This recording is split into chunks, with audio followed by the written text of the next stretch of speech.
30대의 캐나다에 건너와 새로운 커리어를 만들어가고 있는 켄준마입니다. 오늘은 캐나다에서 취업하는 법에 대한 이야기를 좀 해보겠습니다. 캐나다 취업을 위한 취업 워크샵 이런 데를 다녀보면 캐나다 취업은 상당히 폐쇄적이다 이런 표현을 씁니다. 이렇게 빙산 그림을 보여줘요.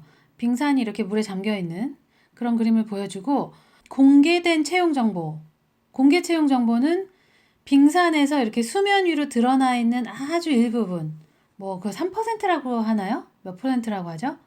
하여간 빙산의 일각이죠. 그게 바로 그 빙산의 일각이라고 얘기를 합니다. 이 말은 무슨 뜻이냐면 드러난 채용 정보는 극히 일부라는 얘기죠. 그렇다면 물에 잠긴 나머지 뭐 97%, 이거는 뭐냐? 사람이 필요하게 되면 인맥을 활용해서 아는 사람을 통해서 구하는 이런 식의 드러나지 않은 채용, 이것이 대부분이라는 겁니다. 한마디로 임직원 중에서 추천할 만한 사람이 있는지 찾는 거죠. 그렇기 때문에 그 회사에 이미 근무하고 있는 그 임직원의 추천은 상당한 영향력이 있습니다.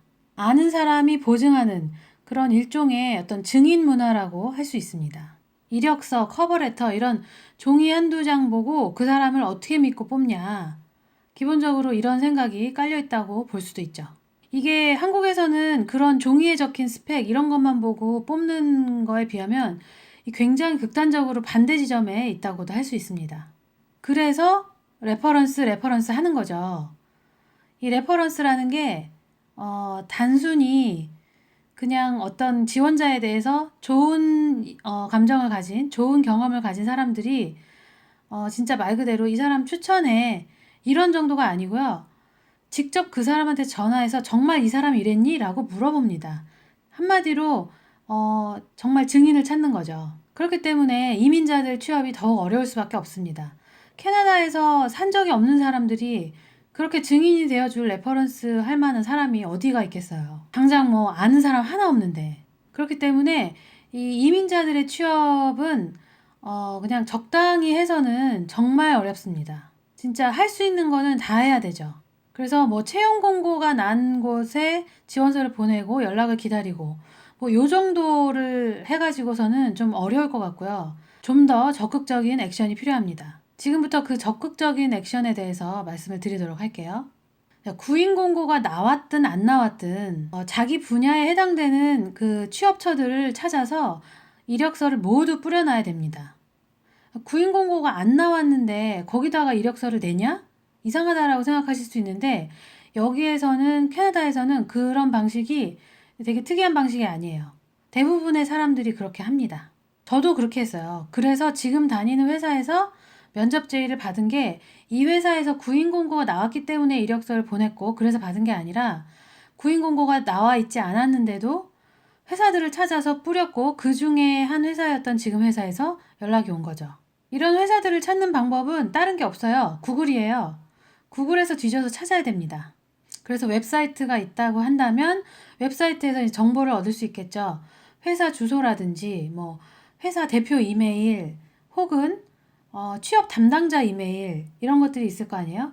저 같은 경우 지금 저희 회사는 이런 HR 매니저의 연락처가 따로 있었기 때문에 이 사람한테 바로 보냈지만 그런 게 없고 뭐 그냥 컨택 골뱅이하고 뭐 이렇게 뭐 닷컴 뭐 이렇게 돼 있다면 거기로라도 보내야 되는 거죠.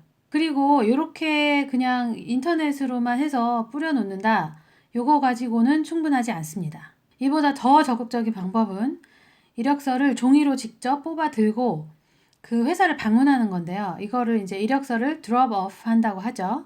그래서 뭐 구글이든 뭐 그 회사의 사이트든 거기에서 그 회사 주소를 찾아가지고 직접 지원서를 들고 방문을 해서 직접 제출을 하는 겁니다. 운이 좋으면은 이력서를 그 자리에서 내면서 바로 거기서 오케이, 당신 면접 한번 봅시다. 이렇게 하는 경우도 있다고 합니다. 저 같은 경우에는 드롭오프를 하고 다녔지만 그렇게 바로 면접 보자고 하는 경우는 없었어요. 그런데 제가 이제 몇 달이 건너 아는 분들 얘기 들어보면 실제로 이런 케이스가 있습니다. 그 자리에서 면접 보는. 그렇기 때문에 이력서 드롭오프를 할 때는 복장이라든지 뭐 어떤 그런 부분에 있어서도 면접 준비가 완벽하게 된 상태로 이력서를 들고 돌아다니셔야 합니다.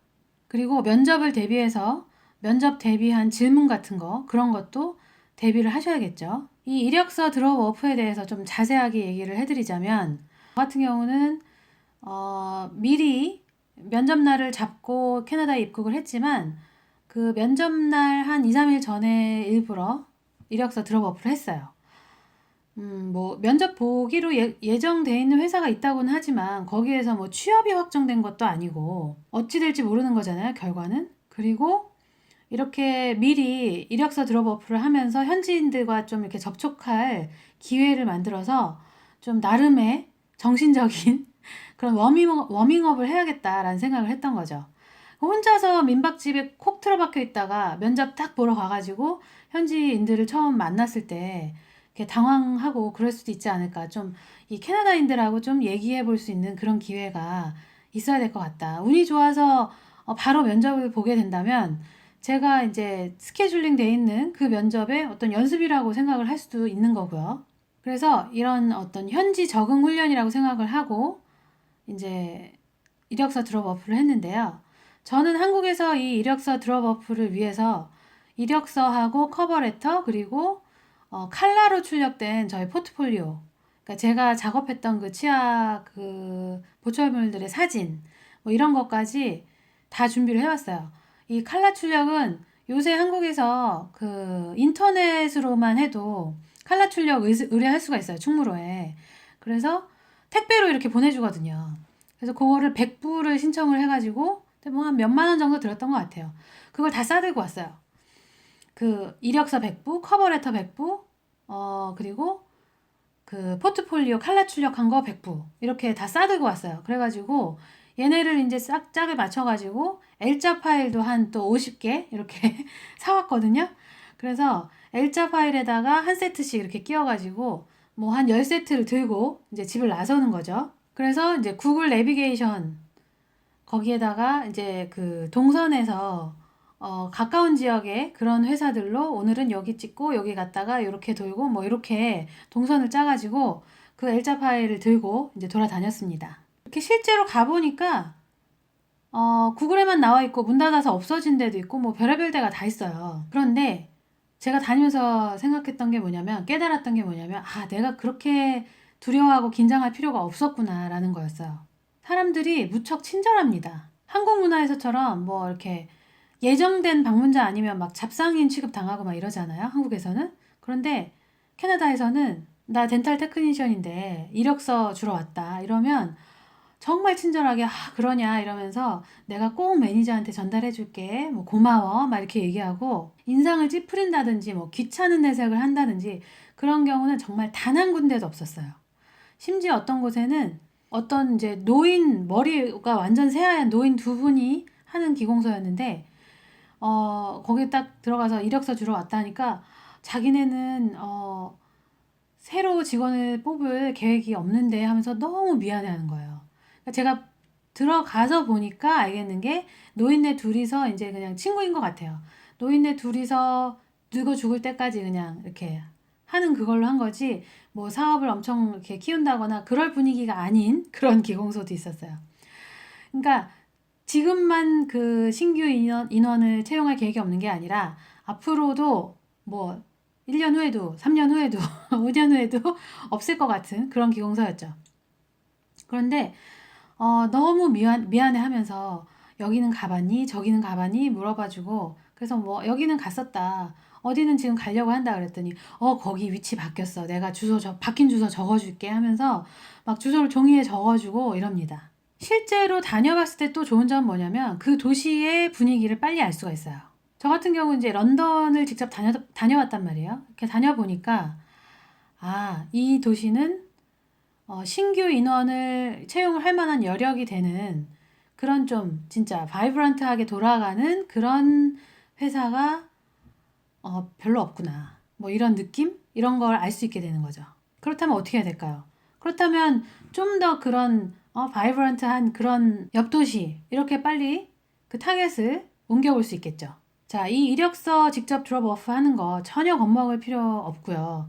한번 시도해 보시기 바랍니다.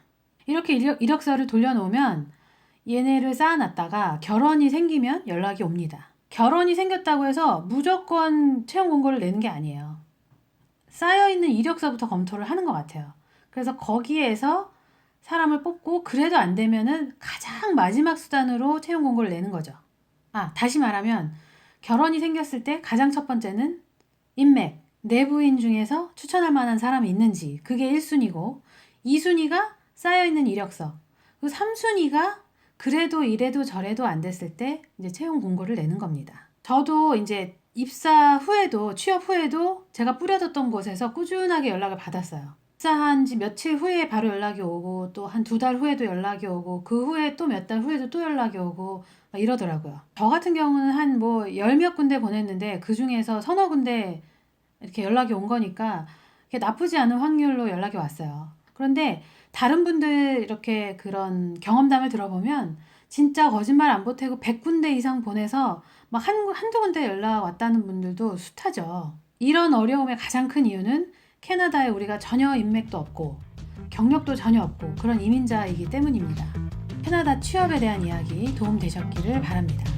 감사합니다.